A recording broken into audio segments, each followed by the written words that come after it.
Hi, welcome to Art Recycled with Mrs. Hollemeyer. Today we are going to look at paper sculpture, and we're specifically looking at lighting made with paper. There are paper lanterns, there are paper chandeliers, and so this is just kind of a one-week project that I do with my 5th and 4th graders where I had a bunch of these paper strips here. They're about 24 inches by 2 inches wide.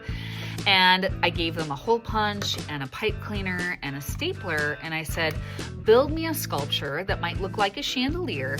And I just wanted to see what they came up with. And what they came up with was things that were amazing. Some of them, curled the paper. Some of them bunched the paper together. Some of them cut the paper. Some of them hole punched the paper. It was really, really cool. Lighting fixtures, they can be really fancy with crystal, as you see with this one. They can be very modern. And like I said, we're looking at lighting fixtures that kind of deal with paper, right? So let's go ahead and get started here. I have my paper strips. They're about 24 inches long by 2 inches wide. This is actually, I think, packaging tape that I just got given a bunch of, so we're going to use this today. To begin, we're going to make the top where we kind of hook everything together a little thicker. So I'm going to fold this in half, and I'm going to hole punch, not by the edge. I'm making sure that I'm kind of hole punching in the middle of this.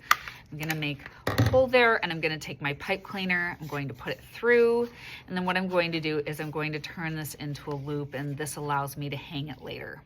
So I'm going to twist this together however I want.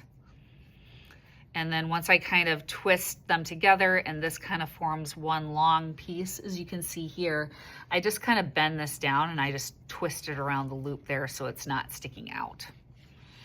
All right, so the next part, you're going to see me take all of these strips and just kind of have fun and just kind of start stapling and hole punching and cutting away. And I'm going to start attaching them to this longer strip that I have here.